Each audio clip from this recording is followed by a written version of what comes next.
right, welcome back to the Why You Overeat podcast with me, Yes. Sam Gibson. Yes. And today, I have a very special guest, and pulled out all the stops today, and we're in the above average podcast studio because my former client, Carla, who is our guest today, she's local to me. She's also a fellow Geordie. So if you're listening right now, you might hear a lot of geets and likes and your nose, and we'll have to be very careful.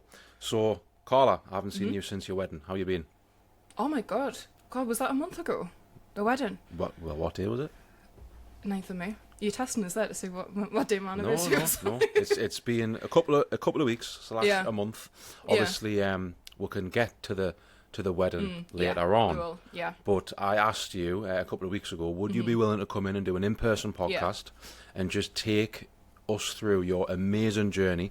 And you've already delivered this to my clients at one of our events this year. Yeah, at the beginning of the year, wasn't it? Yeah. Yes, and I thought it'll actually be great to document this and put it on the podcast on the YouTube channel. Yeah. Now that I'm posting more videos, and I think a lot of people are going to love this. Oh, I'm glad. Yeah.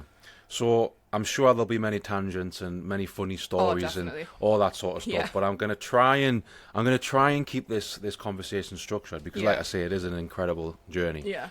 So you have actually an amazing story about how you first met me and how you first become aware of what it is that I do. Yeah, so could you take me through what was going on before you, first of all, joined my program, even become aware of who I was, and tell me about that story that you talked about at the event? Yeah, well, I'm happy to go into a bit more detail in the context when we get to that stage, but in terms of, I first met you at that event in Hedworth Hall, wasn't it? Was it the end of 2022? Yeah, it was end of 2022. It was 4 years ago. October 22. That's insane. Yeah, so what had happened was I probably shouldn't have even been in that event. I only really went because Adam, who's behind the camera, was there, and I wanted to go for a bit of moral support. And I hadn't really left the house in a long time at the time, to be honest. So it was something at the back of my mind of like, I probably should go, but I don't know if I should. Like, it's a bit of a way away. It's in South Shields and I live like 15 miles away. And I remember at the time, my now husband, then partner, a couple of weeks beforehand had bought these really artisan luxury prawn cocktail crisps from Aldi. I don't know if you can call them artisan if they're from Aldi.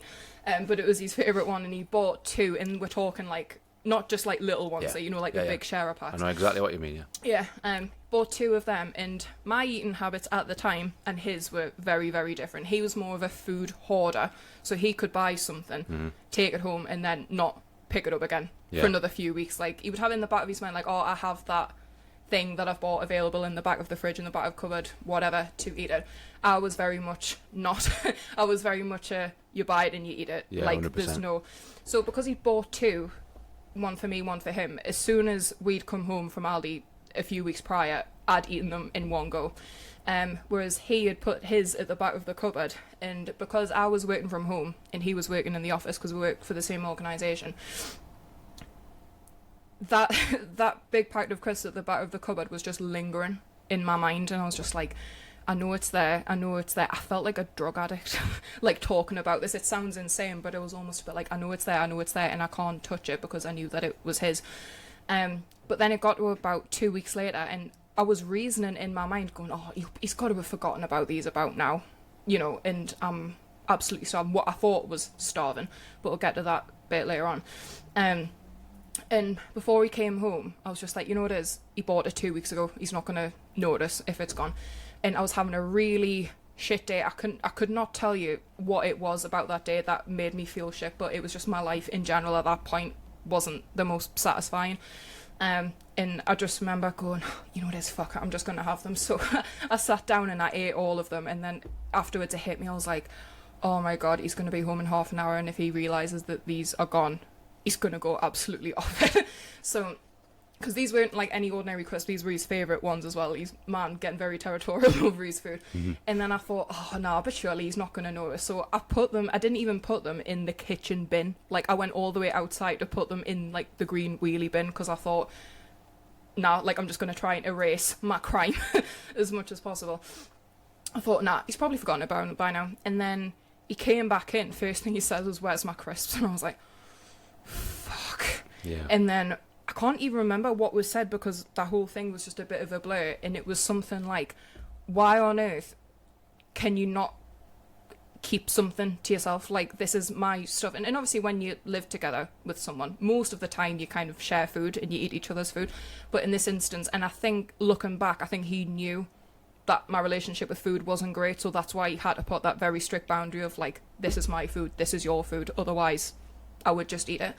And I can't even remember what was said in that argument, but it didn't go very well at all. But essentially it came down to, why have you eaten this? I don't understand why. And to be completely honest with you, I didn't even understand why I had. Yeah. And then I thought, you know what it is? Fuck it. I've got that event. I need to get out of the house. I need to distance myself away from the argument. And then on the way to this event, I swear to God, the universe, God, source, whatever you want to call it, made it so fucking difficult for me to get to this place, because I was just going to get a bus and then a metro there, and I ended up having to get 4 buses there because South Shields Metro isn't exactly the most reliable mode of transport. And I was like, my God, this better be good when I get there.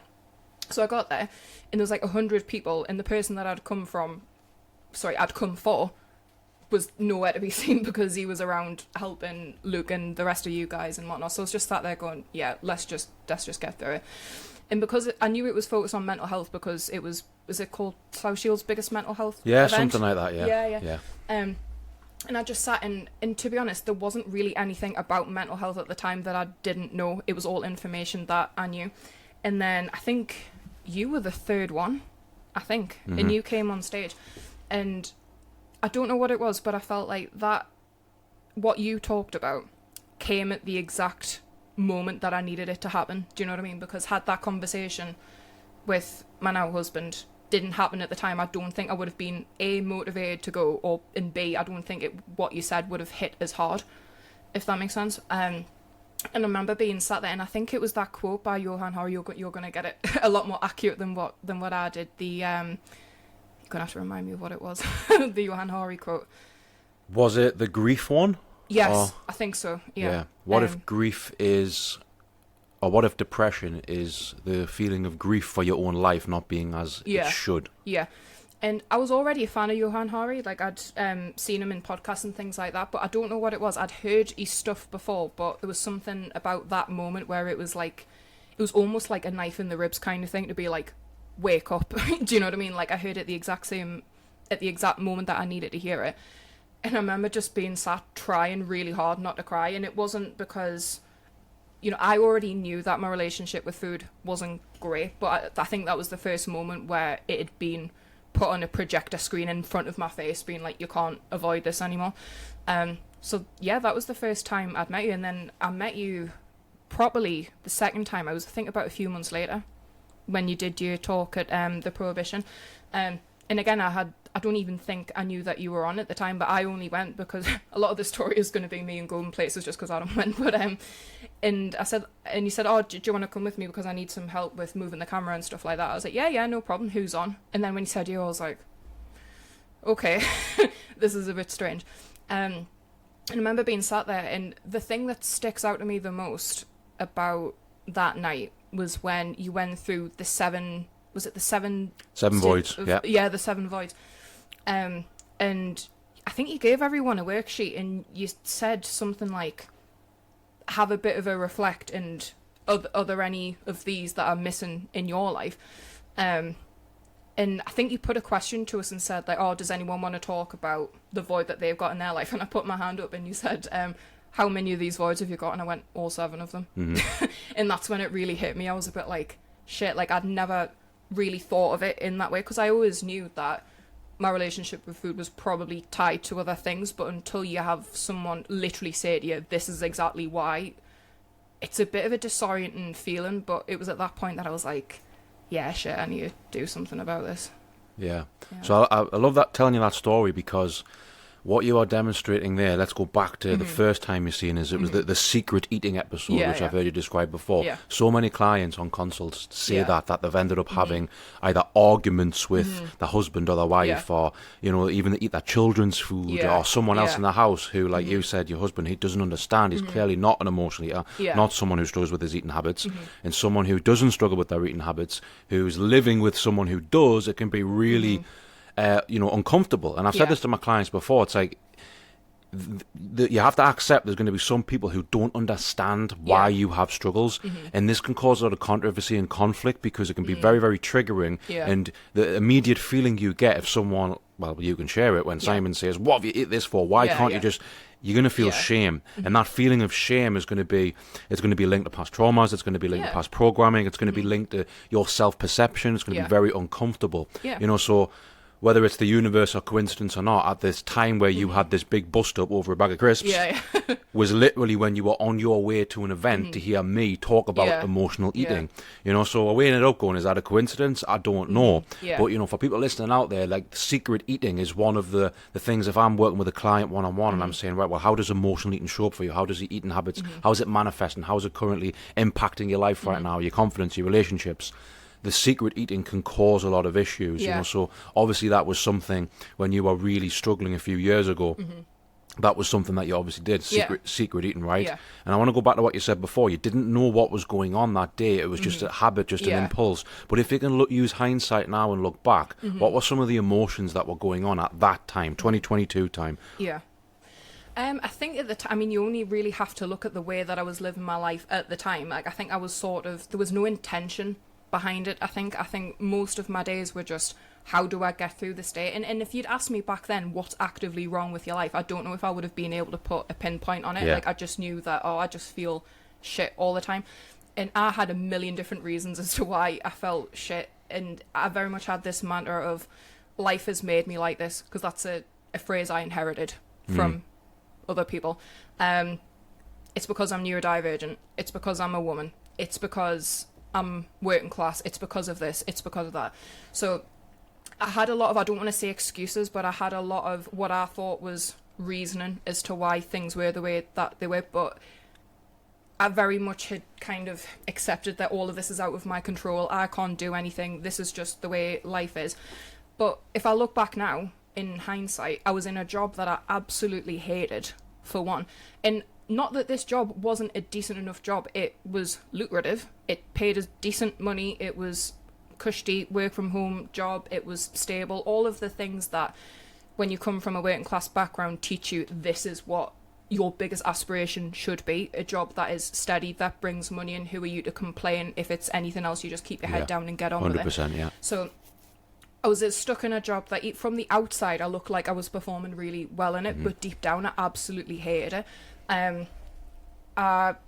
Me and my now husband, partner at the time, weren't getting on very well at all, probably as a result of all of this. We just weren't on the same page whatsoever, and we'd come from very different backgrounds, very different approaches to mental health and that sort of thing. So it wasn't either person's fault. It was just we had no way of aligning or connecting on anything because both of us weren't in great places with our mental health at the time.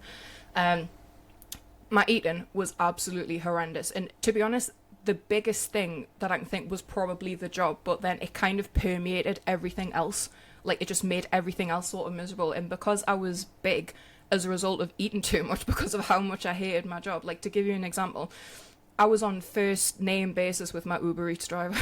I remember saying that I'm gonna put that photo on the screen when we edit this. You sent me it, didn't you? There's a photo of you collecting your Uber Eats. But let's talk about that. So I remember at the event, and obviously on one-to-one coaching calls with literally me, which we did probably dozens of in your time working with me. So hours and hours we've communicated privately. I remember you saying during that time, just you were so overwhelmed with work, emotions, just feeling numb, living in a job that you didn't want, and not really knowing how to express yourself. You weren't even mentally aware that you were just like ordering takeaways every day, that you weren't eating properly, that you weren't looking after yourself, that you were just staying in the house all day long.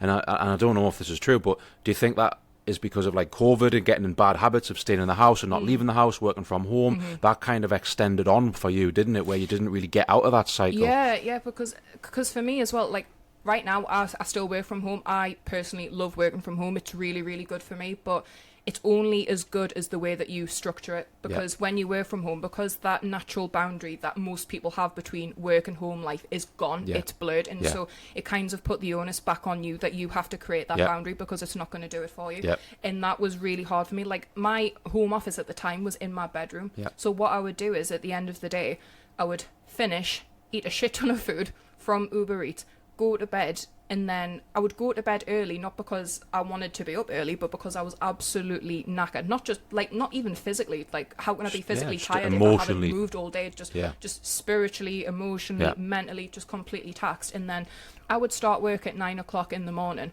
and I would wake up at 5 to 9, roll out, sit in my pajamas. If I knew I didn't have a meeting until 10 o'clock, I would just vegetate for the first hour in my pajamas, but I'd still be messaging on Teams going, morning everyone, and like putting numbers in spreadsheets and all that sort of stuff. So it was very much from the outside I looked like I had it together, but I really didn't. The only person that knew that I didn't was my now husband, who I lived with at the time.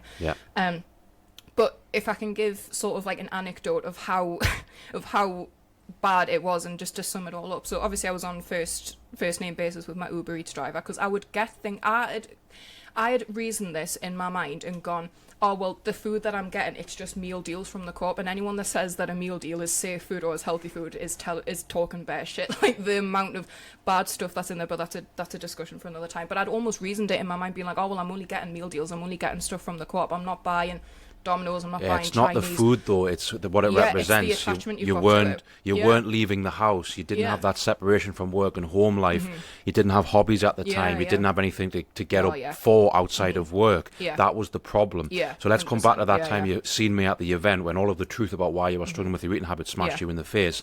And a lot of people say this about when I did an event last night, last night, as of time recording this, I did an event, and the same stuff comes up at the end, where people come up and go, Sam, I can't believe what you talked about tonight.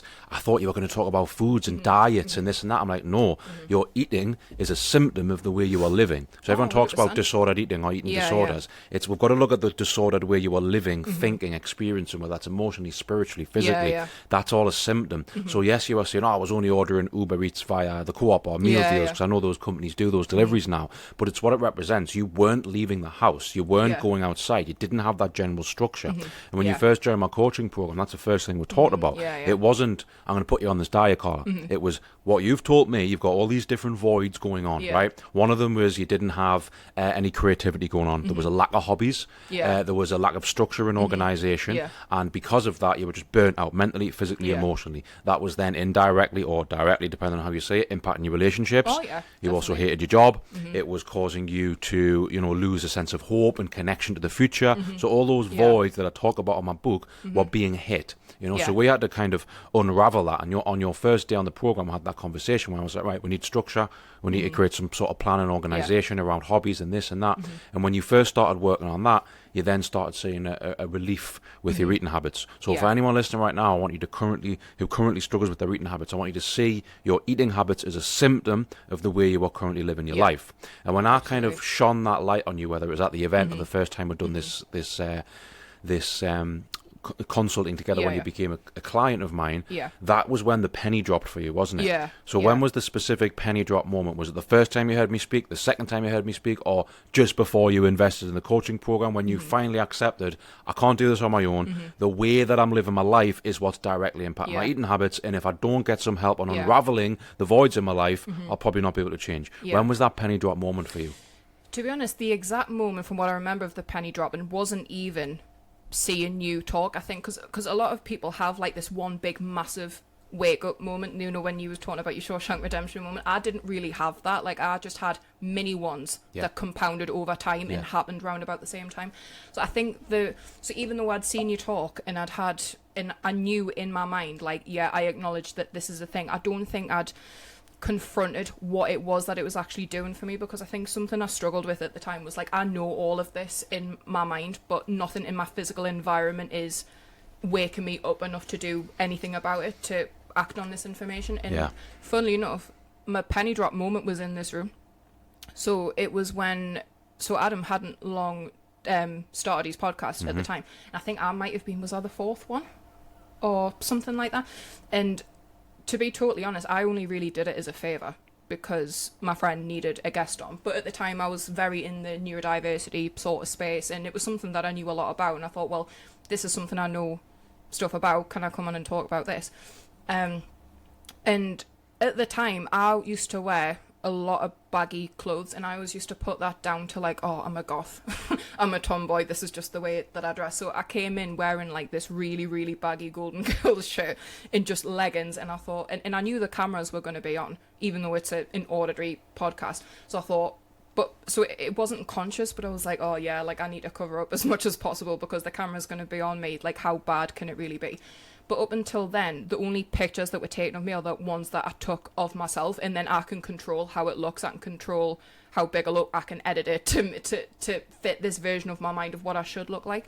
And then it got to the end, and I remember when Adam was editing all of the clips and showed me the photos and stuff, I looked at it and I was like, I can't believe that that's going on social media. Like, I can't believe that's going live. And I was just sat like, shit, even though I've spent an hour talking about something that I'm passionate about and I know a lot about, the only thing I can think of is how horrible I look on it and how much I hate the way that I look. And then I thought, you know what it is, I'll just leave it be. It might not be that bad when it comes out on the reels and stuff. And then when I saw them, I was just like, it was like a smack in the face visual reminder of, shit, I'm worse than what I thought I was. I knew I was overweight. I knew that I needed to lose weight. I knew that I wasn't happy with how I looked, but it was just like oh my God, like, how have I gotten myself to this point? And it was the first time where I went, this is my fault. Not in like a self-hating way, but just like how have I managed to get myself to this point? And obviously, because Adam needs to promote the podcast, he needs to post content and things like that. I was like, I can't look at it. I physically can't look at it. Like, I deleted all of the apps on my phone because I was like, I am not willing to sit and look at what it is that I've done with my life. And I was like, you will never find me in front of a camera again.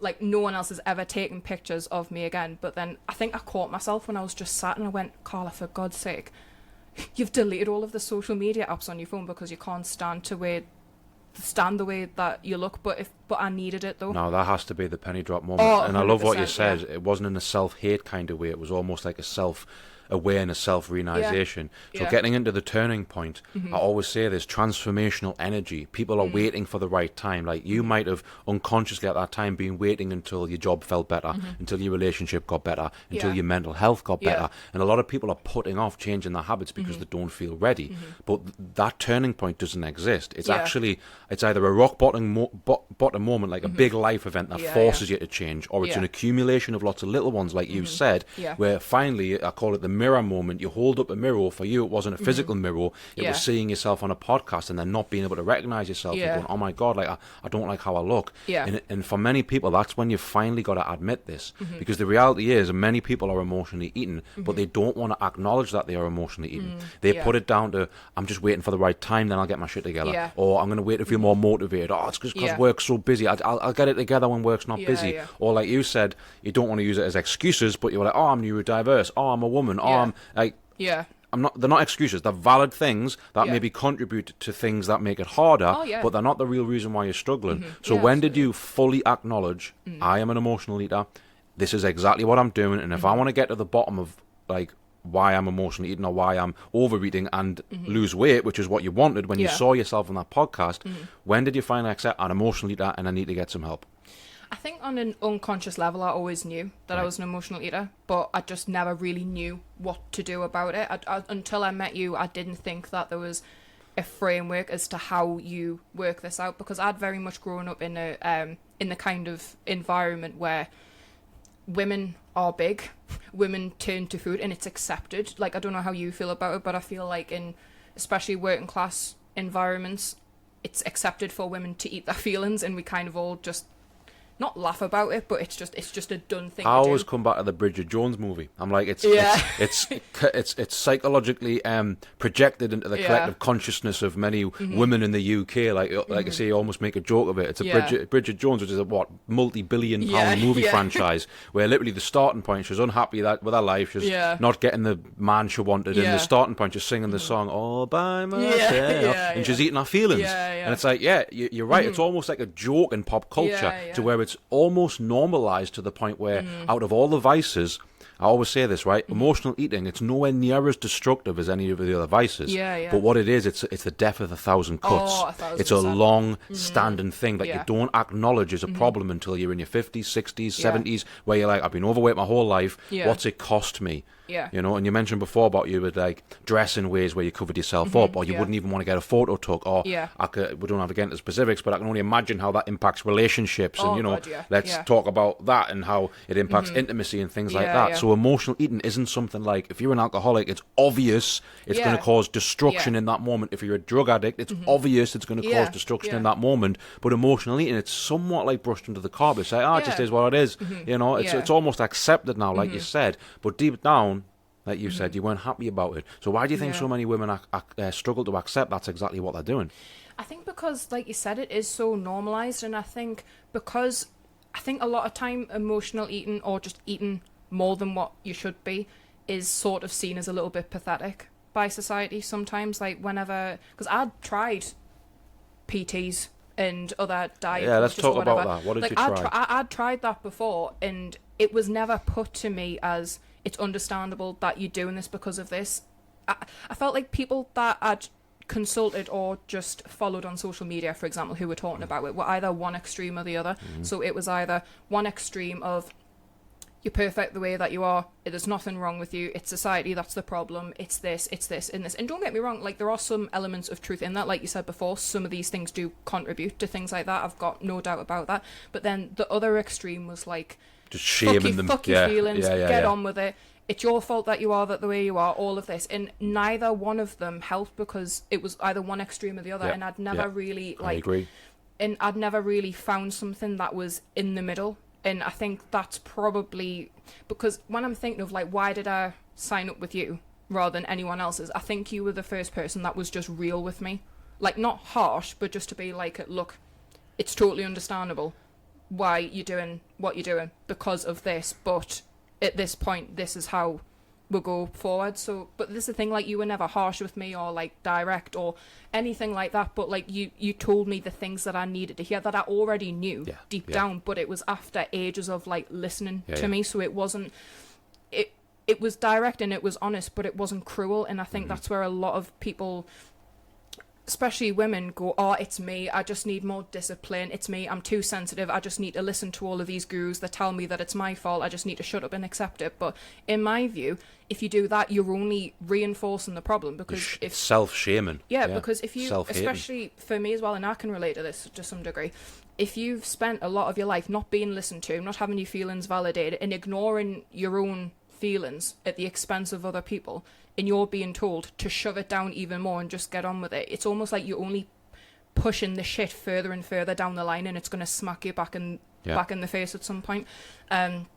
So yeah, I think it's because when we talk about things like alcoholism, drug addiction, gambling addiction, a lot of the sort of discourse around it, most people would agree that, like, oh, it's something in the brain, it's like these things are inherently addictive, it's a behavior thing, there's something in the brain that causes addictive behavior, and especially if you're talking about drugs, there's chemicals in it that make it physically addictive. So in that sense, people are okay to be like, oh, well, it's kind of not their fault because the stuff that they're doing is inherently addictive. But then when you think about, when people talk about people who are addicted to food, it's almost looked down upon. And it's like, oh, it's because they don't have self-discipline. It's a choice, it's this, lazy. it's that. It's not. I mean, there's Yeah. self-autonomy. Obviously, no one's forcing people to overeat, right? You have to hold yourself accountable and say, I'm an autonomous being, you know, I'm an autonomous creature on this planet, and I do have the element of free will, but it isn't as easy as saying it's completely down to willpower. It's not, and that's where so many people go wrong. Like you said, it's somewhere in the middle. It's not, this is down to me, I need to shame myself, because you can't lose weight from a place of self-hate. Oh, 100%. Doesn't exist. But also, if you're unhappy, you can't just say, oh, this is the way I am, I just need to put it off, because that's a cope, that's not real. It's somewhere in the middle. I'm currently unhappy with my body, the way I'm eating, and I want to do something about it, but I really don't know how. I'm struggling with shame. It's possibly linked to past traumas. It's linked to how I feel about myself, self-perception. So you need somewhere in the middle where you're not willing for it to continue, and you're not going to deny it anymore, but you're also going to do it from a place of grace and compassion. And that's what worked for you. You finally got out of that self-shaming, self-blaming, but also self-denial. So it needs to be somewhere in the middle of self-denial. That doesn't work. self-hate, that doesn't work. Yeah. Somewhere in the middle where you're acknowledging what's going on, but you're choosing to see it from a compassionate point of view where you're like, clearly I'm doing this because of some sort of emotions. Yeah. Once you acknowledge that I'm overeating and pushing down emotions, because spiritually what it represents is, I don't like this feeling, I don't know how to deal with this feeling, I am going to eat to push this down. That'll either be conscious or unconscious, depending on your levels of awareness. But once you reach that point of awareness where you go, I am an emotional eater, I am using food to soothe some emotions in my life, what specific circumstances are causing the emotions, and if I want to actually get the result that I want, stop emotional eating and lose weight, and not hate myself for how I look, then I've got to address the emotions in my life and the voids in my life. Once you did that, then everything just started snowballing. So let's talk into that, talk about that. So the turning point. So you decided to go for it. You decided to work for me.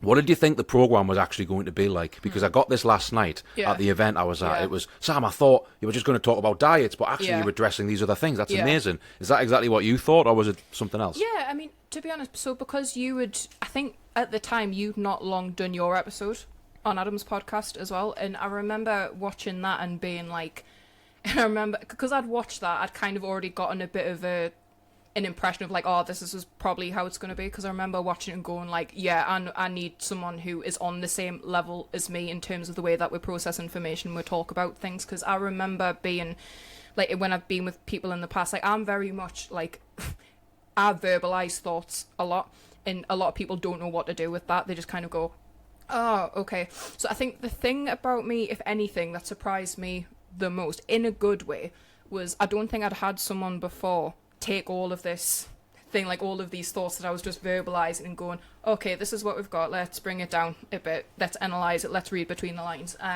So I didn't really know what to expect, but that was a good thing. Do you know what I mean? Because from what I'd seen of you, you weren't one extreme or the other. I was just like, at this point, everything else has failed. Whatever it is that you tell me to do, I'll do it. And it's weird because sometimes I think, I don't know how men feel about this, but women specifically sometimes have a bit of, oh, do I want like a male coach?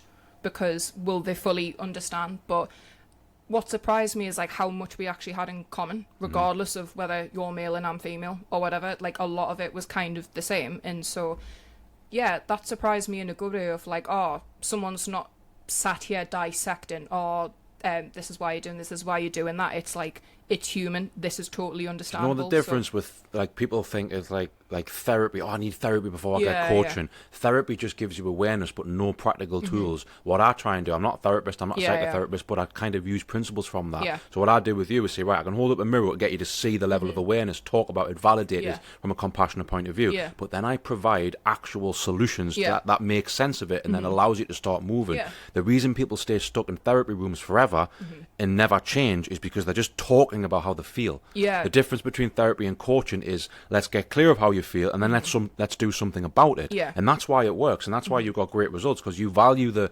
mindset stuff, the almost like the therapy type stuff for creating awareness, but you also want to change, you know. So one of the biggest misconceptions, or one of the biggest barriers that I see from people actually investing in coaching is thinking that they need years of therapy before they're ready to change, and that just becomes a form of procrastination in itself. You know what's really funny though, when you said that, I remember one of the first things you said to me after our first consultation is, your problem isn't knowledge, it's doing something about it. Because I remember at the end you were kind of, I mean, you could probably speak to this more, but I remember you saying, I'm very, very impressed by how much you know, but your problem isn't how much you know, it's doing something about it. It's implementation. Yeah. So I remember, well, you don't mind me sharing, you don't mind me saying about the book, yeah? Yeah. So for anyone listening, if you've read my book, and if you haven't, link is in the comments.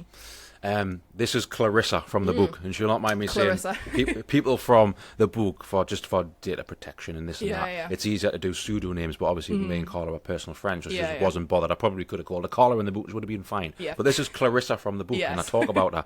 So if you read the book, and I'll repeat it now, the two main things I pointed out to you is, I said back what I said before, the structure of your life, you didn't have it, so you need more organisation and planning. But what I said to you is, I went, Carla, you're a very creative person, and you are not being being creative enough. And this trapped creative energy that's not going anywhere, it's manifesting as restlessness, anxiety, overwhelm, and that's so difficult to deal with that it's burning you out emotionally to where you feel numb. And because there's almost like this block, like imagine a pipeline of water that needs to flow somewhere, it's getting blocked and then it's just causing problems. You know, there's no pathway, there's no fresh flow of energy. So I encourage you to take up more creative hobbies, more creative habits, to do things outside of work, to pursue your creative endeavors again. And that was one of the biggest changes that I saw from you almost instantly. Because let's think about it. If you have this life where you've got all these ideas, or you're creative, or you've got these passions or this intelligence or intellect, but it's not going anywhere, it's going to burn you out. It's energy with nowhere to go. And I said to you, if the most exciting part of your day is your Uber Eats or what you choose to have at the end of the day for food, then that's your problem. So I was like, how about we take the focus off eating less? We take it away from that for a second. The eating less will happen as a result of you having some other endeavors in your life to get pleasure from. And after a couple of months you started doing that, all of a sudden you were like, wow, like let's say if I was overeating or emotional eating every day, now it's not happening every day. It's only happening under very specific circumstances where it might be like a big trigger happened, an argument, a work trigger. So you went from almost overeating every day to overeating a couple of times a month. And that was when you started seeing the weight loss change. And I think one of the biggest misconceptions that emotional eaters have who want to pursue weight loss, they think that it has to be completely 100% fixed before changes happen. It doesn't.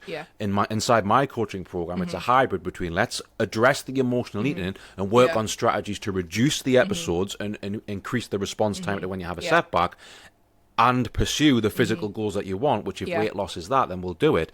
And you can learn a lot on the way to your weight loss goals. You don't have to wait for one or the other. So again, people hear me, they say, oh, Sam's an emotional eating coach already, he's broke, blah, blah, blah, but I just want to lose the weight. It's like you can do both, because weight loss is a natural positive side effect of addressing the emotional eating. So when you got more organized with your life, you had hobbies, you had that structure, that balance between work, personal life, you started bringing in self-care. Of course, I put you on some sort of structured diet and exercise plan. That's a part of it. But I started seeing, like I say, that distinction between work and personal and all that sort of stuff. And because of that, you started pursuing these creative endeavors. Then you started getting pleasure from other areas of life. All of a sudden, your emotions improved, your energy improved. Within a couple of months, let's just talk about the first night, because I know you worked with me for over a year, but the first 90-day period, you'd end up dropping like 2 stone in 90 days, simply because you created structure in your life. And back to that point that you said, you didn't have an awareness problem or an intelligence problem. You knew what to do. You knew what to eat to lose weight. You knew the habits that you were supposed to do. You just weren't doing it. So when I provided you that mirror, that blueprint, and then held you accountable to it, you were able to actually change your actions. And you get to that point where you're like, wow, this is actually working. I didn't even realize it, you know? So talk to me about the first few months and then the transformations you made in that time, and then we can go on to the long term as well. Off the top of my head, if there's something that's really sticking out in my head, is that, because obviously I said you analysed a lot of my behaviours and you pointed out stuff that I think I already knew. But I was very aware of my weaknesses. I wasn't always aware of my strengths because I didn't have a chance to, because I was emotionally eating and I had other things going on at the time. And I remember one of the biggest insights you gave me that probably made the most impact in those 90 days was, I remember you said to me, you're a textbook extrovert. And I was like, am I? And I think I always have been deep down, but because I was emotional eating and because I was physically larger than what I wanted to be, it wasn't a conscious thing, but I deliberately wasn't having any human connection. I was unconsciously making sure that I wasn't around people, because it's some part of my brain was like, if you're in front of people, they're going to say how big you are. And it wasn't at the forefront of my mind, but then as time went on, I was like, oh my God, this is actually a thing. And I think because throughout my life, I'd often been told that being a woman and being an extrovert is a bad thing. And I'd heard things like, oh, don't like gobby women, don't like opinionated women, don't like women that are loud. And because I'd grown up around that narrative about outgoing women, I felt that, okay, the way that I am is you were making yourself smaller. Wrong. You were trying to make yourself smaller, but psychologically that has the consequence of making you bigger, because you're hiding underneath the food. Yeah, for sure. And when you're naturally more extroverted, you have a physiological need, and this is backed up by studies and everything, you have a physiological need for more energy, for more human connection. You need more human connection than the average person. Like, you you physically need it to regulate your emotions and make sure the blood is running to certain parts of your body and your brain stimulated and all that sort of stuff. But I'd never really faced it, because I think before you, I'd been like, if I face that I'm an extrovert, I have to face that I'm deliberately keeping myself away from people. So I specifically remember the conversation when I asked you, like I always make this joke. I'm not a relationship coach, but I might as well be, right? And I was like, you've taught me that literally all you do is work from home and then wait for Simon to come home from his work, and then that's it. You don't see anyone. You go to your mum and dad's house on a Saturday or a Sunday for tea. And I was like, what about your friends? Oh, I don't really see them. What about clubs and hobbies? Oh, I don't really have any. And I taught you, I was like, you want to fix your eating? I was like, you need to get connected to more people. So do more things with Simon outside the house, go on date trips, go on dates, do this, do that. Find a club, find a community, find a hobby. And when you started doing that, all of a sudden you had things to do on an evening. So that structure of, I finished work at 5 o'clock now. Not just like, oh God, I've just got to go to bed and wait for work again. And then emotionally eat. You were like, right, I've got to go and do this. Right, I got to go and do that. All of a sudden you're ending the day feeling fulfilled. A lot of emotional eaters are overeating because there's nothing fulfilling in their day. So whether that's they need to get out and do a hobby, they need to go out and join a club, they need to go and do something outside, they need to go and visit somewhere. They just need a separation between the monotony of life. So many emotional eaters are living this monotonous life, 100%. and that is the problem. So when I advised you to start living and expressing yourself more, that's when you started getting results. Oh yeah, 100%.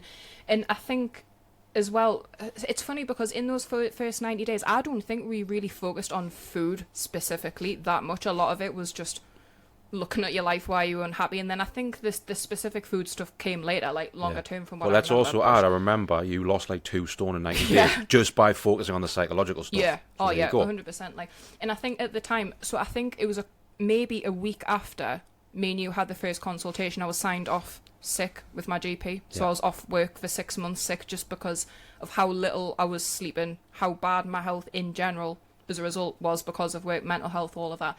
So that gave me like a really nice window to be like, right, well, I'm off work. I don't have to think about that for a while. I can just focus on this. So I'm really thankful that I had that time away from work where I go, right, because I'm not at work, because work, even if you're working from home, gives you some semblance of structure. But because I didn't have anything else to do, I was literally like, what else can I do? Because I'd had this, without knowing it, I think I'd had this quite passive approach to life. Like, I'd never really been around anyone that's gone, right, this is a problem with my life, I'm going to do something about it. Like, I very much thought that things just happen to you and you've just got to let things happen to you, and like if it's meant to happen, that it will. Like, I never really thought, oh shit, like I actually have to do something about it. Do you know what I mean? And that can feel a bit uncomfortable because like what do you mean you have to do something about it? And I remember you saying it's not your fault, but it's your responsibility. And I remember being like, shit, you know that meme where there's 2 people on the bus and one of them's looking out the really sunny side of the bus window and the other one's looking at the dark one, but it's the same thing. Perception. It's like, oh, it's my fault. Oh, it's my fault, because when you admit that something's your fault, and I know there's a lot of stigma and a lot of emotion behind the word fault, but when you go, oh, it's my fault, it brings so much control back into what's within your realm. Like, oh, I actually can do something about it. I can choose to do this. I can, do you know what I mean? Like, it gives you so much more control. So my argument is like, yes, and we don't have to get into it today because this would be multiple hours of conversation, but you did have some past traumas that you went through that massively impacted 100%. Your self-esteem and self-perception. That was unknowingly impacting your relationship with yourself, which then had an impact on your relationship with food. So many people listening who are emotional eaters will have some sort of past traumas, whether that's certain things, like we can probably fill in the blanks and use your imagination, or that you were bullied in school, or that you didn't have the best childhood, or that there's been some family dramas. Like, even witnessing your parents get divorced is a trauma that's going to impact the child's brain. So many people, and we know now the brain isn't fully developed until you're about 25. So before the age of 25, you are essentially a child, right? So think about those things that have impacted you in the past and go, right, those things happened to me, I cannot change them. But if I'm aware that those things have impacted me, I've therefore got 2 choices. Either let them control my life and stop them from living the life I want, or accept them and acknowledge them while still feeling sad about it, but acknowledge that I can choose to respond to them. And it's that argument with, well, are you happy? So people will defend, well, I can't change because of my past. And I'm like, if you choose to see that, that's fine. You're allowed to have that belief, but are you happy?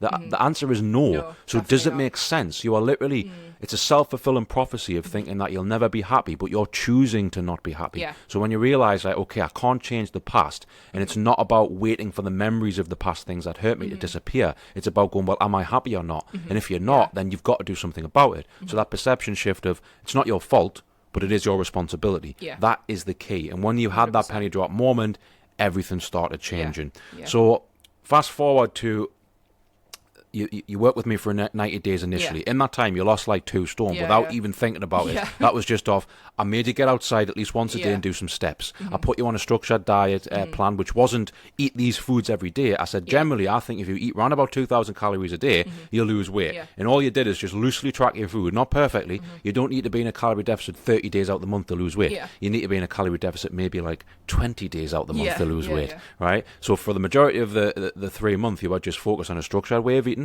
a structured way of moving, and all I did is say track your steps, try and do 6,000 steps a day or whatever, and then you did that. But really, it was because you made those changes outside of your eating that you were then regulating your emotions better. You were able to soothe the negative emotions with other outlets that weren't food, and then as a result of that, you went from overeating every day to overeating once or twice a month, okay? So once you got back to that point, you realized, okay, it's starting to click. When was that penny drop moment when the self-belief was more than the self-doubt?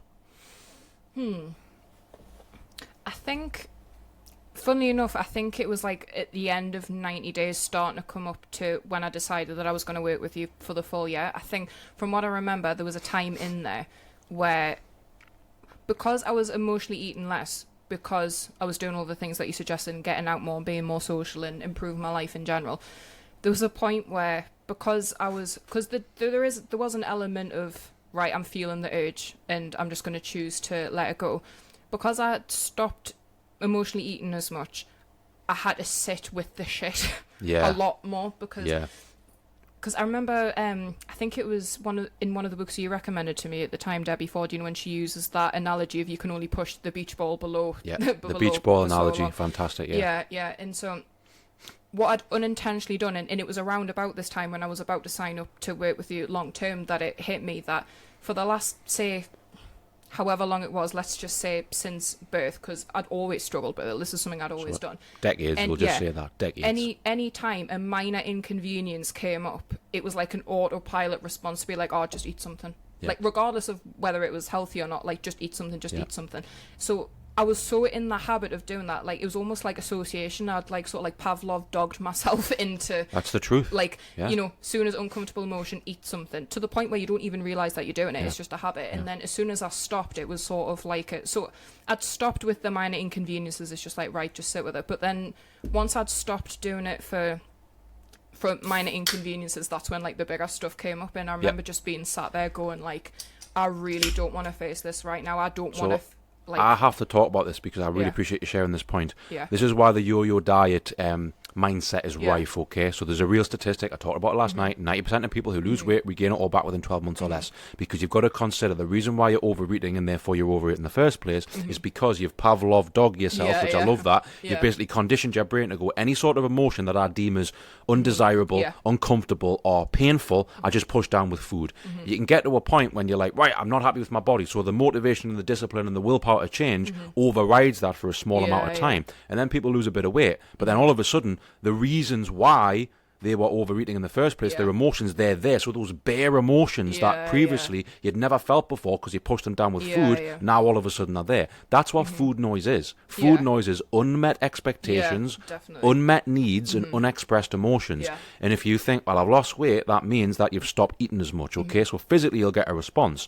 But mentally, if that awareness or that ability to sit and work with those emotions or regulate your emotions are not there, eventually the food noise gets so strong and people say this is just cravings. They'll be like, oh, I've done so well for 3 months and then for whatever reason I just couldn't do it anymore and I ended up overeating and regaining the weight back. What the yo-yo diet mindset is, of course, physically it's like you stuck to a diet for so long, then you didn't and you gained it back. People know that. But psychologically what it represents is the emotions that you were using food to push down were still there. It got to a point when willpower and when motivation ran out and all of a sudden they were there for you to feel. You didn't know how to feel that.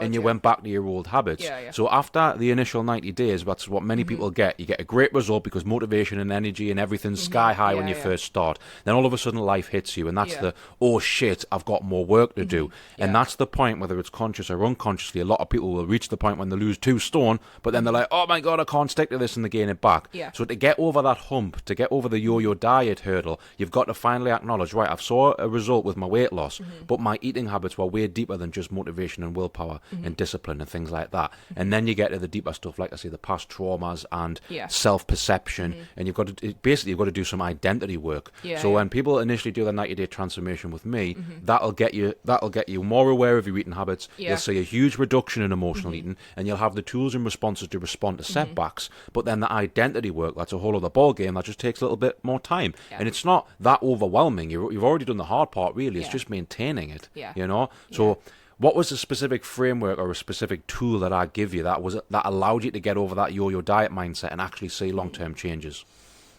I think the phrase that you used was sit in the shit for a bit. It was literally like when you have a negative emotion come up, whether it's something that's come from the past that you wouldn't normally feel because, you know, you're not pushing it down with food.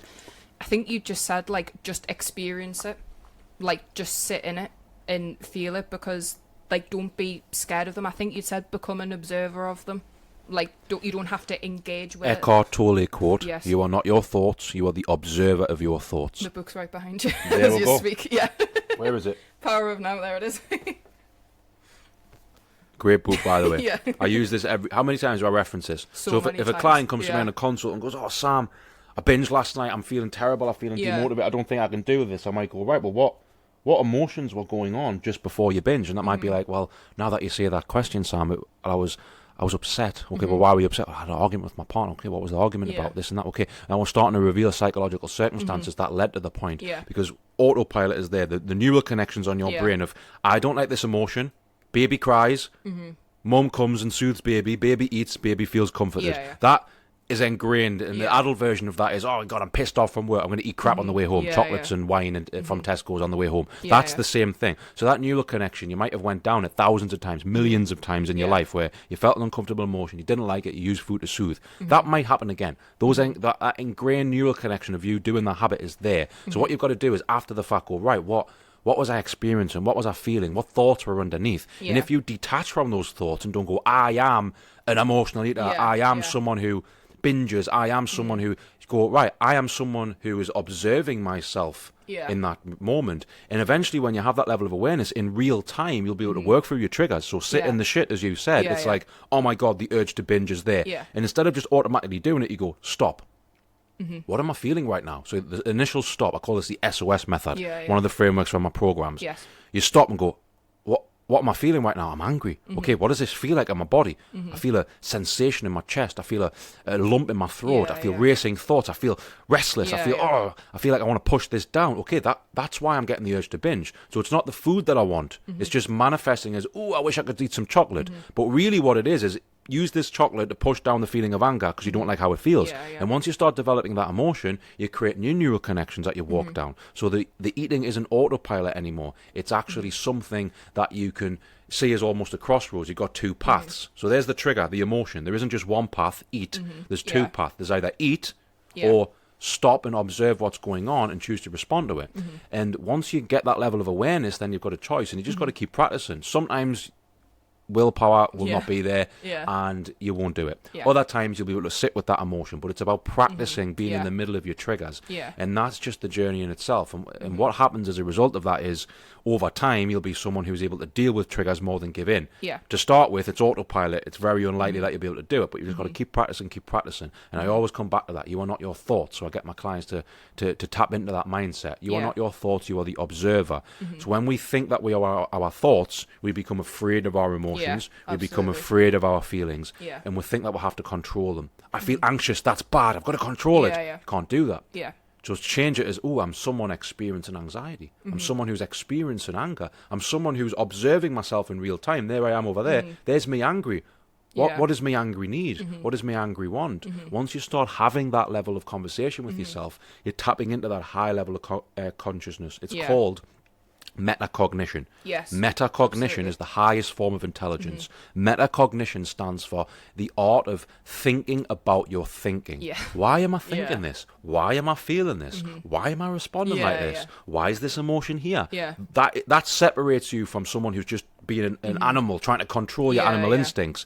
This is what the deep level of understanding emotional eating is about. It's getting into that level of consciousness where you're able to question how you feel. You're able to question your thinking. Why am I reacting like this? Why has this triggered me so much? Why is this social media post that I've seen on my phone caused me to compare myself so much? Why is this making me feel so angry? And once you start doing that, you realize all along it was this that was going on unconsciously that I wasn't aware of that was causing me to impulsively eat. And once I'm aware of that, I've now got a choice. It doesn't mean the trigger of the urge to eat's not there. It just means they're seeing it from a different angle. And you were, I said to you on the first call, you're very intellectual. You were able to pick that up very, very fast and actually implement it. Yeah, definitely. I think sometimes as well, like being intelligent or being naturally creative can sometimes worsen emotional eating. You overanalyze a lot, overthink a lot. And but the thing is, though, I would argue that in itself is a form of protection. It's like a self-protective measure, because it's like, I know I can do this in my head. Like, I know that I'm intelligent, so instead of actually having to face it, why don't I just pick it to bits in my head and analyze it? Because then that gives you some form of control. It's like, oh, well, I understand it. So it gives you like a temporary feeling of I'm in charge of it, but then it's not until you actually confront how it feels in your body that you kind of go, oh shit. Because at the end of the day, your brain is a part of your body. Do you know what I mean? Like, if you don't feel it up there, you're going to feel it in your stomach, you're going to feel it in your lungs, whatever it is. And it's, I think as well, like, you'll probably relate to this. I think when you are intellectual and you have creative intellect and all of that, and you've got all of this energy that needs to go somewhere, if you don't expend it somewhere, you only turn it inwards. And then when it starts to come back out, and then you shove it back down. That's why that strategy you talked about is called the SOS method. So the S stands for stop. So you stop, snap yourself out of autopilot and go, what am I feeling right now? How am I thinking? I am going to observe myself. The O stands for observe, right? This is this is that. Okay, what sensations do I notice in my body? I'm dysregulated, I'm angry, I'm frustrated, I'm tingly, I'm sad, I'm tired, I'm whatever. And then the final part isn't just observe, it's substitute. You are using food not because you like the taste. I mean, everyone likes the taste of chocolate or whatever. It's a little bit of that. But what it really is you're using food to push down a feeling you don't want. So what the goal is to not sit there and beat yourself up with your feelings. You still need to respond to them. There's nothing wrong with wanting to soothe yourself. If you're seething in anger, and that's manifesting as rage, well, that's dangerous. That's detrimental to your evolutionary biology. It's detrimental to being a human. You need to respond to that. If you're feeling really sad, it's only natural to want to comfort yourself. If you're feeling really anxious, it's only natural to want to calm down. So that's where the substitute comes in. It's not the food you want, it's the feeling food gives you. So ask this question. What feeling do I want? Or let's start like this. Okay, what feeling do I currently feel? Anxiety. How do I want to feel? Calm. What action will allow me to feel calm? Right.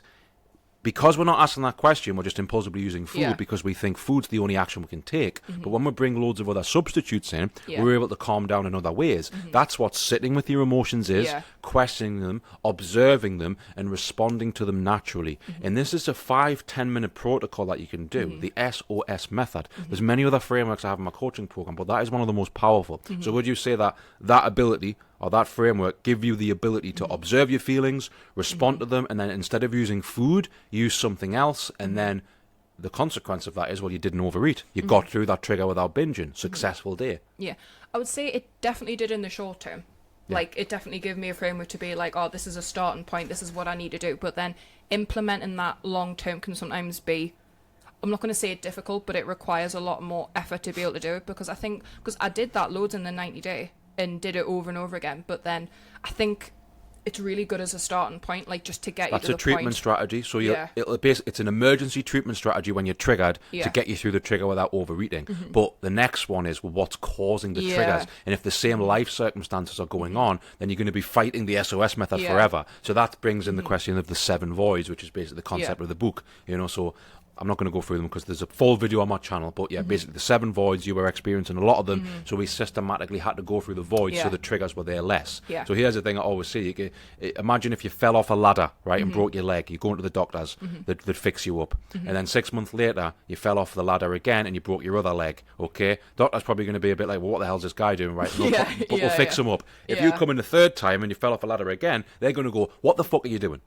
Why you keep falling off ladders? What's going on? Right, okay, let's prevent this. So there's prevention treatments. Yeah. So a prevention treatment that I have, and I don't think I conceptualized it when you were on the coaching program, but we're still working through this. I call it the RAPID framework.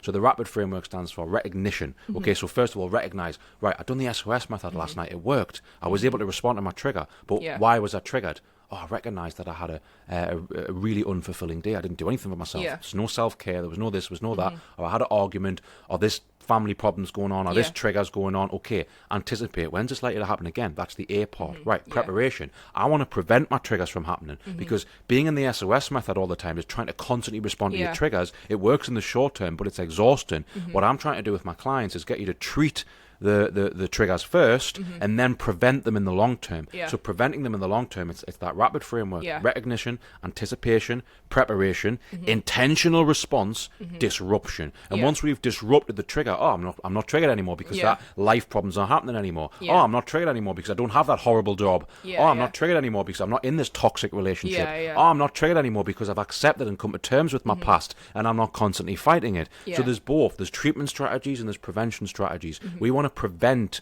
triggers in the long term, and that's one thing that people don't do when they just go on this temporary diet. They treat the symptoms with either a diet or they work on their mindset. They'll do something like the SOS method in the short term, but then they don't prevent it long term. The reason you were able to get the results you got, and just share with everyone, from the moment you started to now, how much weight have you lost? Nearly 7 stone. 7 stone. And I think you did, you lost 2 stone with me in the initial 90 days. And I think we'd done, is it 24 months of coaching in total? I think you lost another 2 or 3 stone with me, and then you've lost the rest on your own. And that is what I say. This is the best part of my job. It's giving people the frameworks and the tools and the awareness and the insights to get results. Hold a hand a little bit, and then say, right, you've got this for life now. You know, go off on your own and continue getting results, which is what you've been able to do. So what is the most significant differences between now, obviously the 7 stone that you've lost, but the relationship with food, the way that you handle emotions, and just the level of awareness that you have around eating habits? Because that 7 stone wasn't random. And it's not just because you followed a diet as well. There's obviously a lot of psychological changes and awareness that's gone on. Tell me a little bit about now compared to 2022.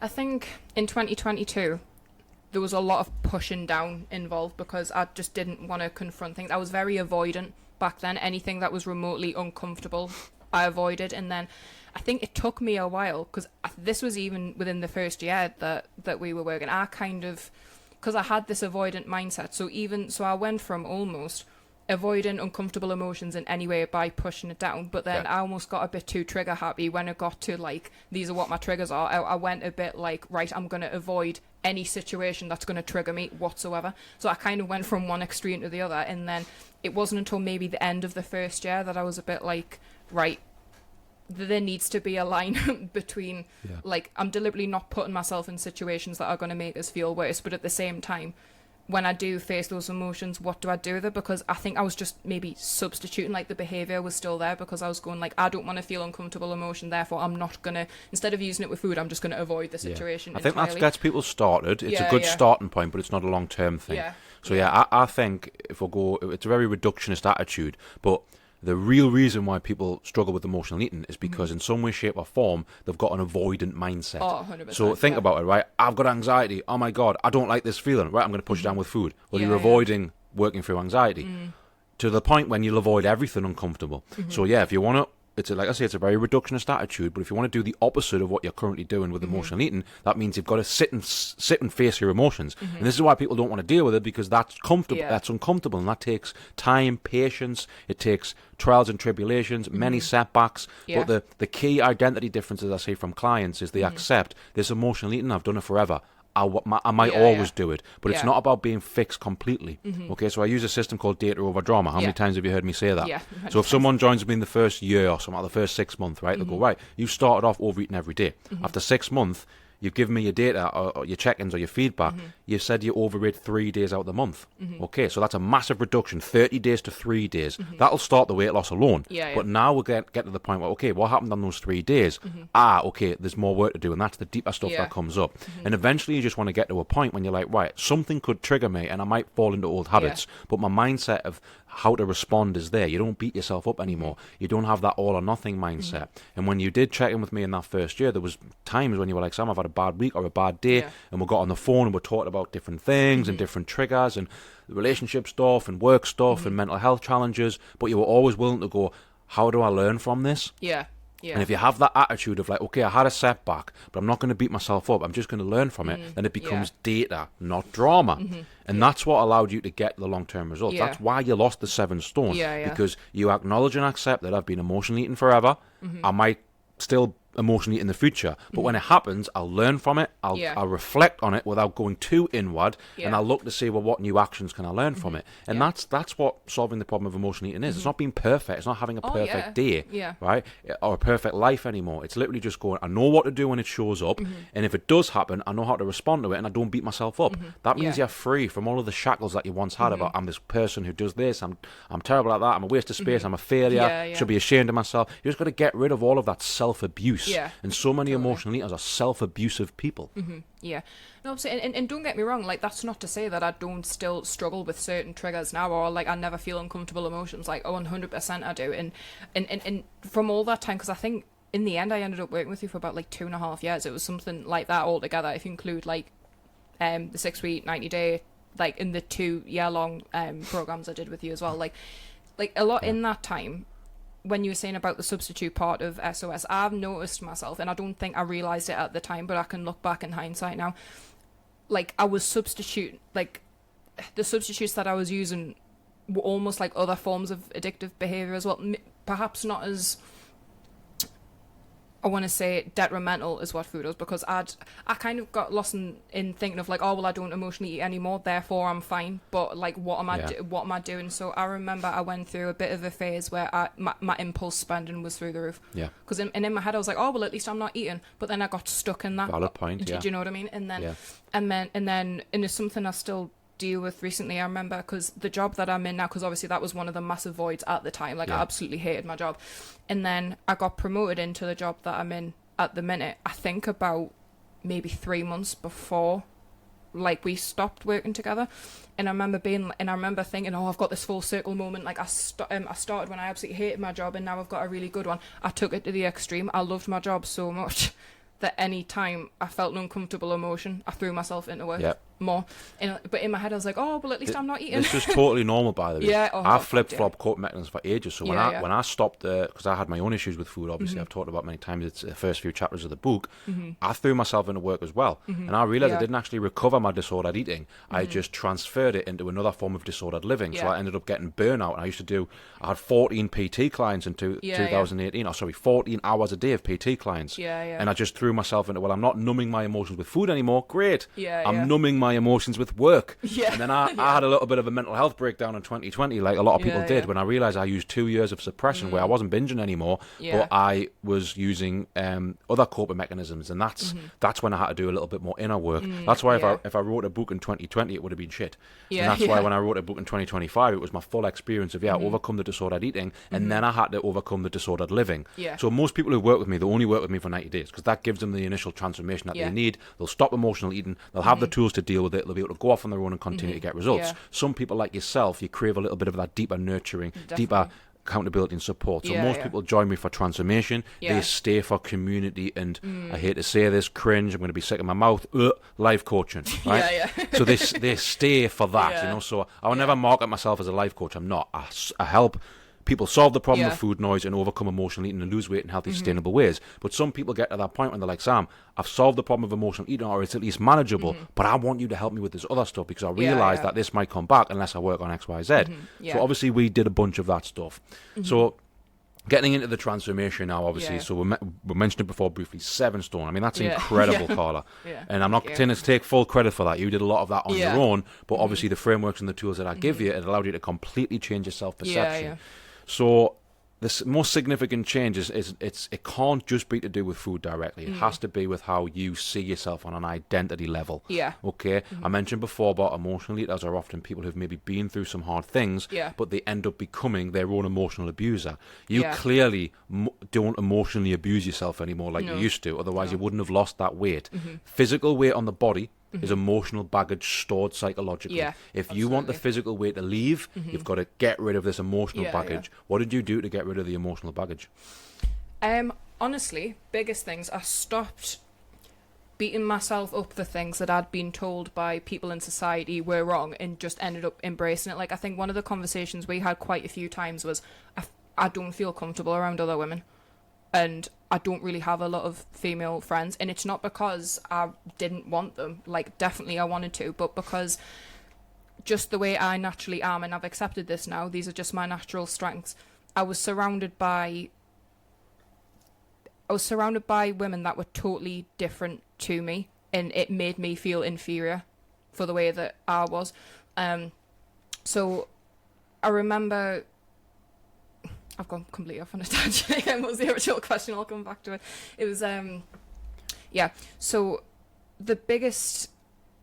You're going to have to remind me of the question. I said basically you've lost 7 stone, yes, right? That's yes. physical weight that you've lost. Yeah. But that physical weight, the previous 7 stone, if we had a duplicate of Carla 7 stone ago sitting right there, she would have a totally different sense of self-identity compared to you right now. Yes. So what emotional baggage I did you have to lose in order for the physical weight to go? Yeah, so my point being, I had a lot of ideas about I shouldn't be like this. Why can't I just be like other women? Why can't I just be...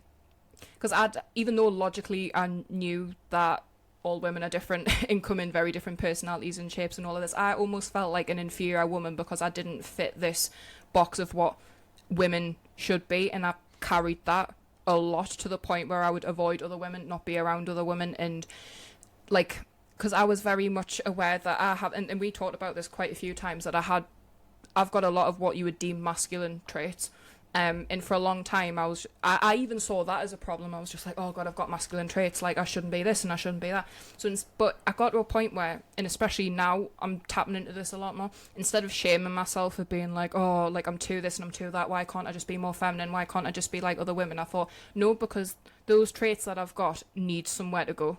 Like, I need to have that energy go somewhere. So for a lot of my life, it was like, oh, if you're opinionated, if you're assertive, if you are solution orientated, which are deemed more masculine traits, I kind of ignored that about myself. Whereas now I'm in a job where every single one of those things is needed, and like you can put it into something. Like, so all my life I was told like, oh yeah, I don't like loud women, gobby women or whatever. Gobby women come in very, very handy when you need to bring a major stakeholder on board.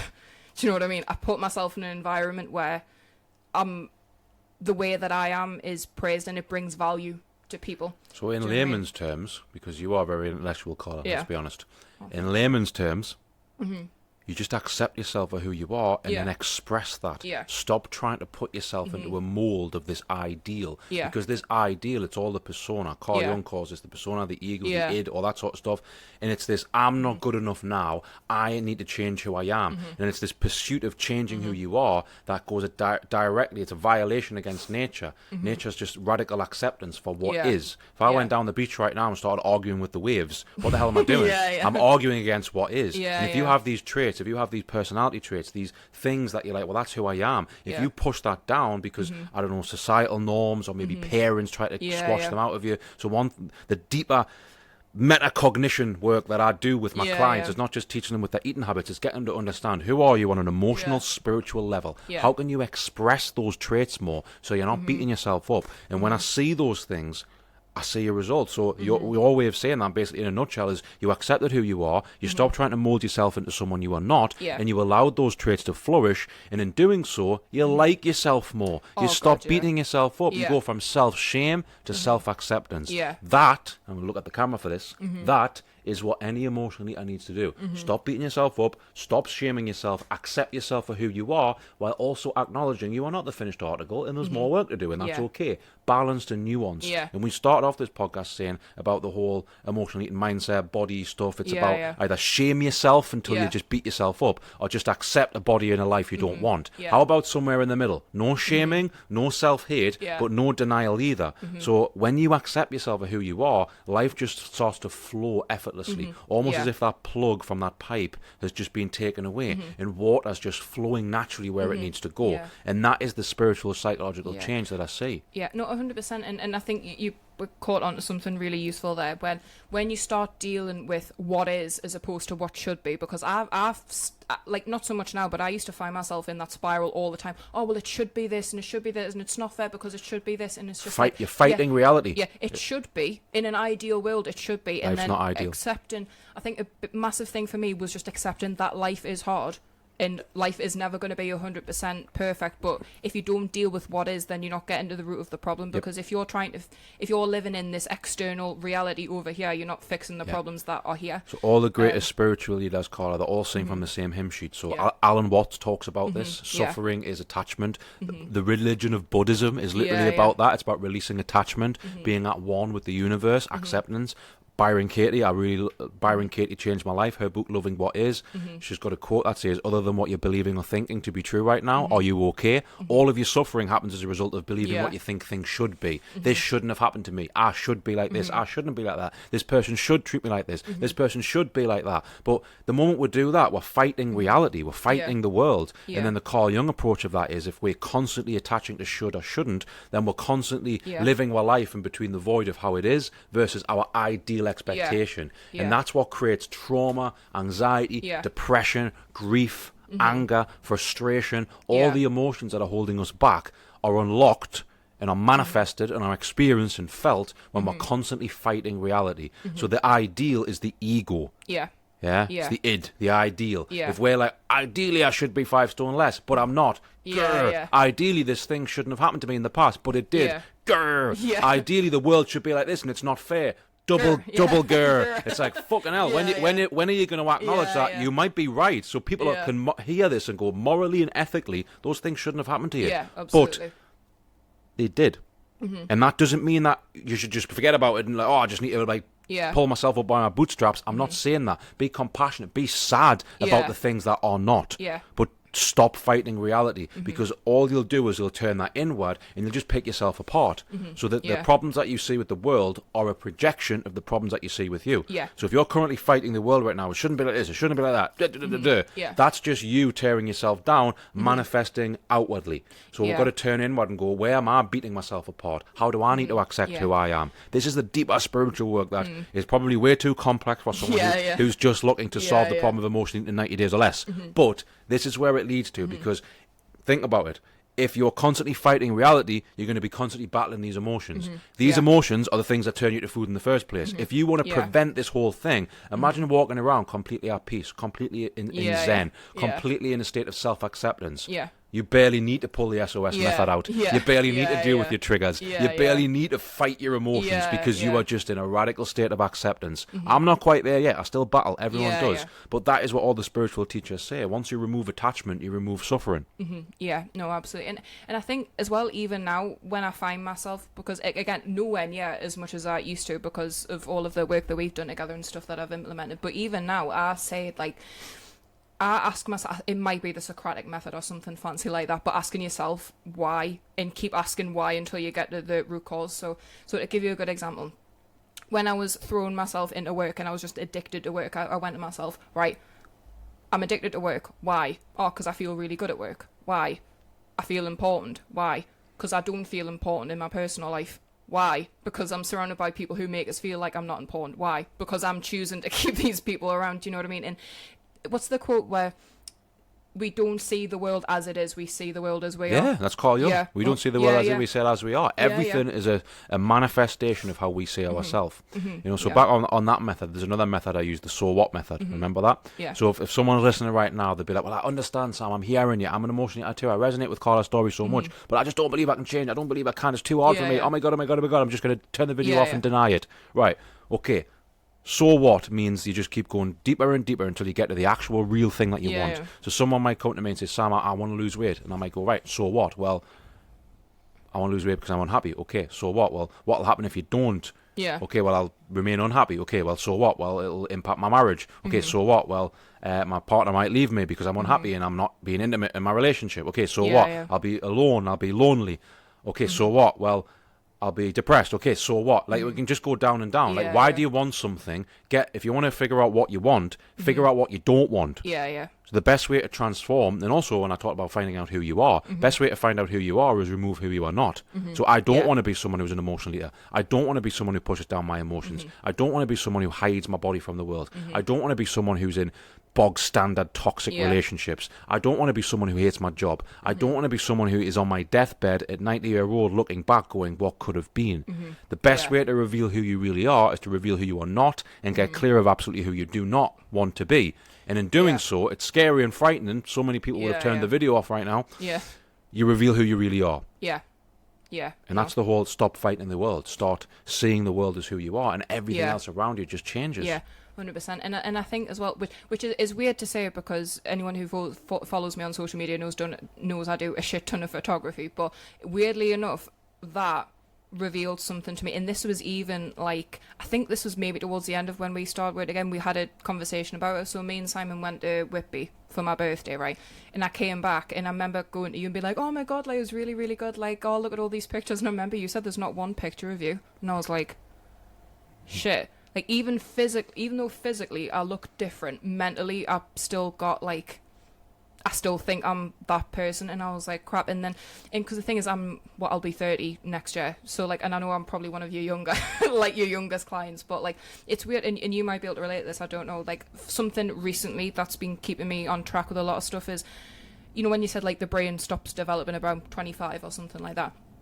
Something weird that happened to me was when I got near my late 20s, you start conceptualizing death. And it sounds really deep and morbid, but you kind of get the point where like, oh my god, I accept that I'm going to die. Yeah. And my actions now have consequences. Yeah. And I don't think that really hit me. And I don't know whether it was because I was 24 when I started working with you. So whether it was just like I hadn't thought about it at the time, but then it really cemented to me that like your actions have consequences. So even though like, oh yeah, it's nice to be able to wear the clothes that I want, and it's nice to be confident in myself, that has a knock-on effect. Because I remember, because even with the picture example, I started thinking to myself like, what if one day I have kids and then they look back on pictures and they go, Mom, why is there no pictures of you? And that really hit me. And I don't know why. And it's what you were saying about the accountability thing, because even though you physically weren't around anymore to keep me accountable, because I had that, because we'd worked together for so long and it was still in my mind, it was almost like I was keeping myself accountable, because then it was like, oh, I acknowledge that the way I am and the way that I show up in the world and all of this has way bigger ramifications than just me wanting to wear the clothes that I want.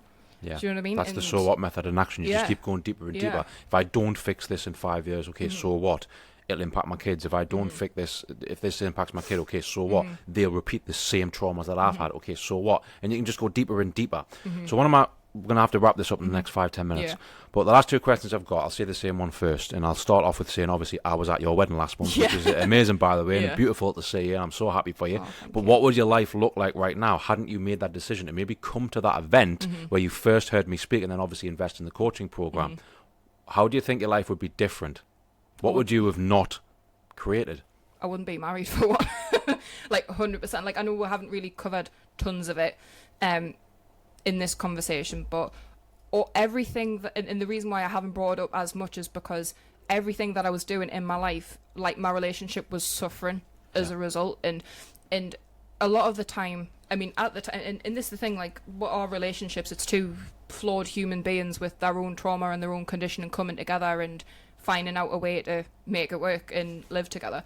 And now I look back, I was putting a lot of like, it's not my fault, it's him. Yeah. And I wasn't thinking, what behaviours am I showing? What am I not doing that's impacting him, that's making him feel this way? Like, I was a very self-centered person without realising it, because it was like, oh, this is and I don't think that comes from a malicious place. I think that comes from when you have the unconscious belief, and many women do. I call it the Disney paradox, right? A lot of women grow up thinking Prince Charming's going to come and sweep them off that feet, and it's his job to make me happy. And a lot of women aren't doing any inner work because they think either a job's going to make them happy, their kids are going to make them happy, or someone external, Prince Charming's going to make them happy. But that ain't the case. Remember, the world isn't as we see it. It is as we are. And if what we are is someone who's deeply deeply unhappy and has low self-worth, then we will manifest a relationship that just accentuates that.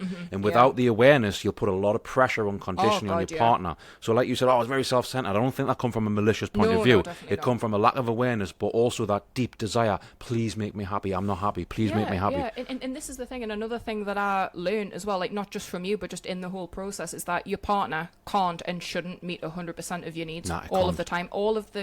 At the time, I was very guilty for being like, I'm unhappy. Why don't you just fix this for me? Like, why can't you do this? And that's then I'll be happy. Very perceptive and very humble to admit that. Yeah, but then when he did do those things, it would be a temporary relief, but then I'm like, but I'm still shit. And the reason it didn't work is because I was so deeply unhappy with myself. It doesn't matter how amazing someone is or how compatible you are with someone. If you're not happy with yourself, you're only going to project that on them. I know. So, one, I wouldn't be married. Two, I'm very surprised. Like, if you had told me back then that I would be sat in the exact same chair, because I was sat in this chair, in this part of the table, when I had that penny drop moment, when I thought, oh my God, look how big I am. So we're going to put that on the screen if you don't mind. We're going to put Carla from 7 Stone Ago right there with a projector right now. Yeah. And also with my shirt tucked into my pants. If someone had told me that one day I'll be on camera with a vest tucked into my pants, I would have been like, absolutely bloody not. Because this is the thing. I put up and I sent it to you as well, I put up a Facebook post of me when I was at my biggest, when I was over 20 stone in that picture.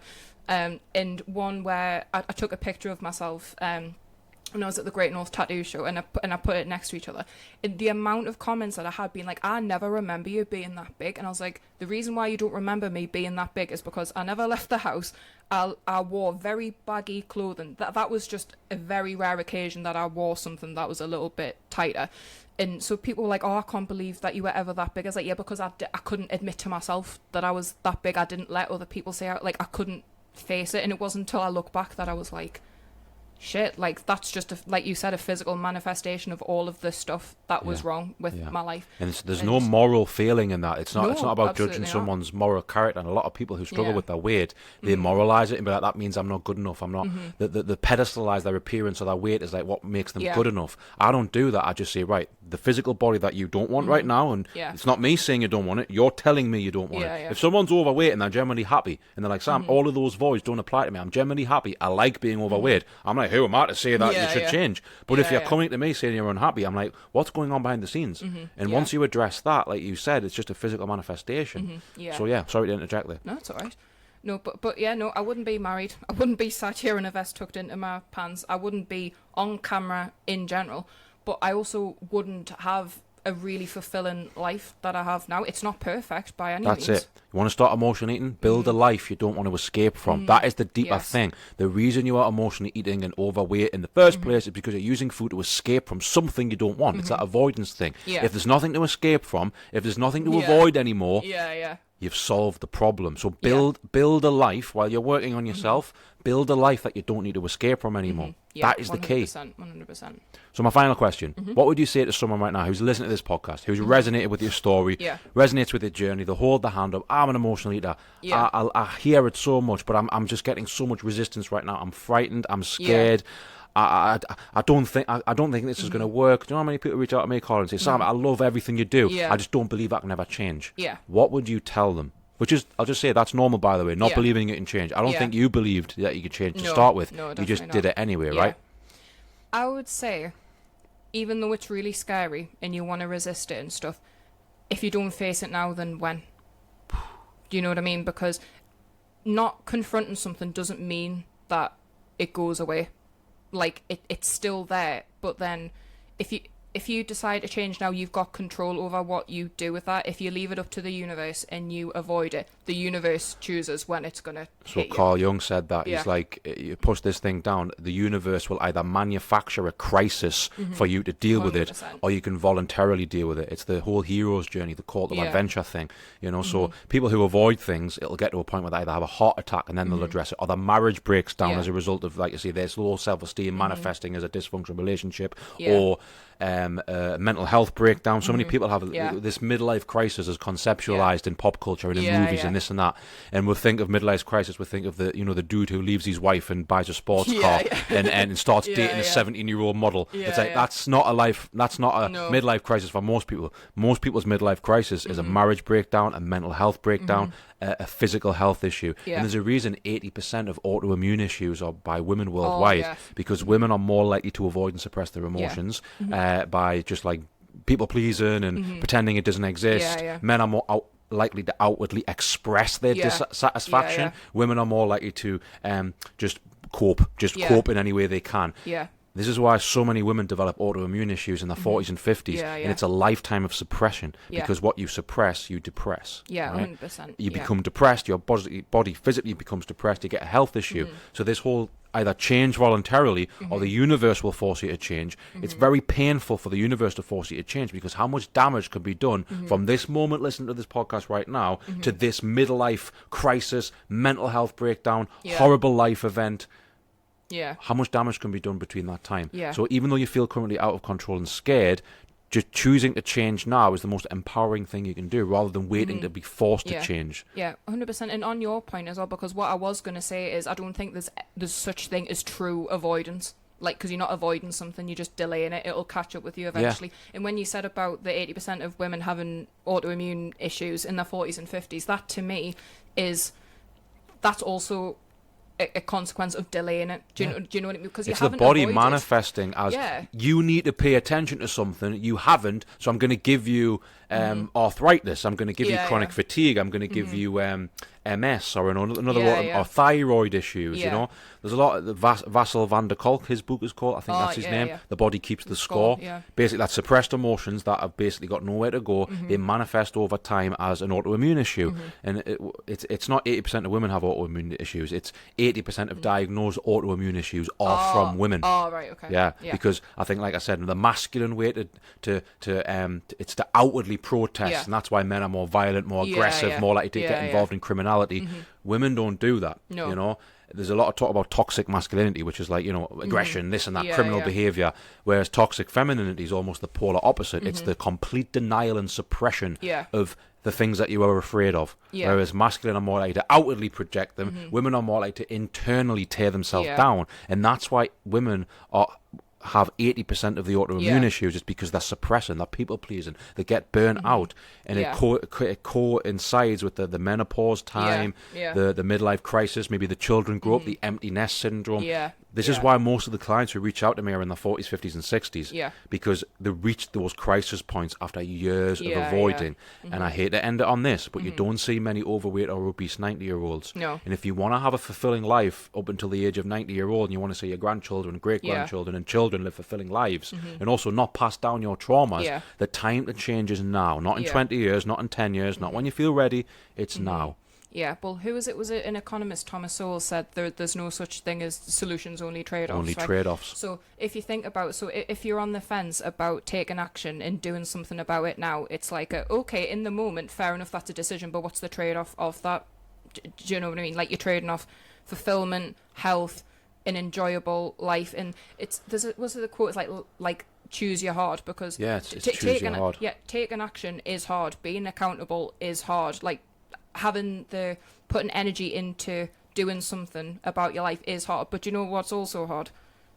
Autoimmune disorders, thyroid issues, depression, mental health, never liking the way that you look, never being able to... Seeing your children repeat your trauma patterns. If you were me, never being able to be in front of a camera, never being able to order certain things in restaurants because you look like the fat one, not being able to be close to your partner, not putting yourself out there because on some unconscious level you believe that you're unworthy because of the size that you are. All of those things are hard. It's just like, which one do you choose? I know which one I choose. 100%. Amazing. So I think we'll end it with that, Carla. So if people want to hear Carla's story, written version, it's in my book, and just called Clarissa. Just check out the links in the comments below.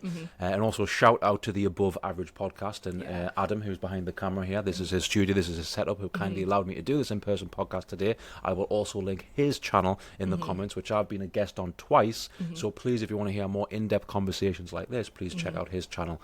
But thank you everyone for listening. I'm hoping Carla's stories inspired you. Absolutely. Check out the comments as well, or the description, where there will be some free resources that will help you get started on your journey of uncovering the real reasons why you emotionally eat. Carla, appreciate you coming today. Thank you very much. Thank you for having me.